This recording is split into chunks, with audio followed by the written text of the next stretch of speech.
Otep la famille, le bonjour à vous. La dernière fois, nous avons vu l'un des pionniers de la photographie africaine. Il s'agissait de Philippe Koudjina. Aujourd'hui, nous allons voir un nouveau pionnier de la photographie africaine. Mais avant de poursuivre, je vous souhaite la bienvenue sur la chaîne destinée à ceux qui commencent en photographie et ceux qui aiment la photographie.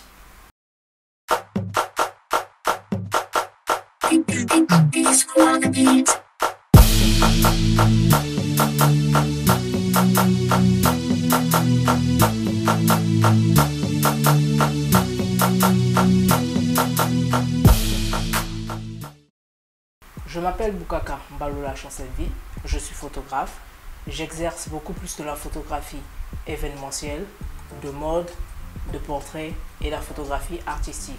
Donc si vous souhaitez vous faire prendre en photo, n'hésitez surtout pas à me contacter sur les informations qui vont s'afficher sur l'écran.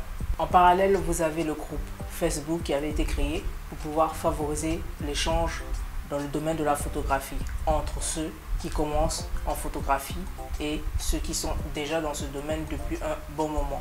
Donc si vous souhaitez apprendre de la photographie ou encore partager les connaissances que vous avez en photographie, vous pouvez toujours nous rejoindre dans ce groupe de Facebook. Retrouvez également les statistiques du nombre de vues en fonction des différentes langues que je propose, mes tutoriels dans l'onglet communauté sur ma chaîne YouTube. Et en parallèle, vous avez l'histoire de Kunto Tunchi que j'écris en live progressivement. Donc vous pouvez retrouver cette histoire via le lien qui va s'afficher sur l'écran. Ceci dit, nous allons voir un nouveau pionnier de la photographie africaine. Cette fois-ci, il s'agira de Daniel Atumu Amisha.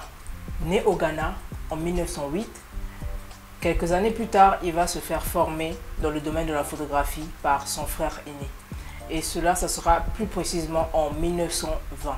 Après cela, il décide de se mettre à la photographie en 1948.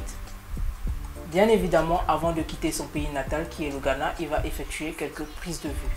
Et ensuite, il va partir à Grand-Bassam en Côte d'Ivoire pour s'y installer. Et donc, c'est là-bas qu'il va majoritairement exercer son métier de photographe. Tout comme la majorité des pionniers de la photographie africaine, il va se démarquer par son originalité en effectuant des prises de vue dans la rue, dans des événements ou encore des portraits.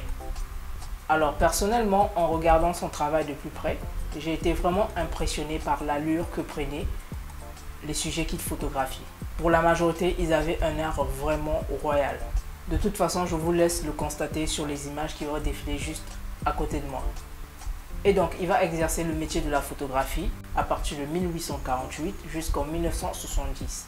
Malheureusement, il va être contraint d'arrêter cette activité suite à des problèmes de santé. En septembre 1991, son travail va se faire connaître au grand public suite à l'apparition de ses travaux photographiques dans le magazine Revue Noire. Malheureusement, c'est en 1994 qu'il va nous laisser suite à des problèmes de santé. Et étant donné à l'époque, nous n'avions pas le réflexe de pouvoir garder le travail effectué, ne sachant pas qu'avec le temps, ce travail pourrait prendre de la valeur. Malheureusement, son travail n'a pas été conservé.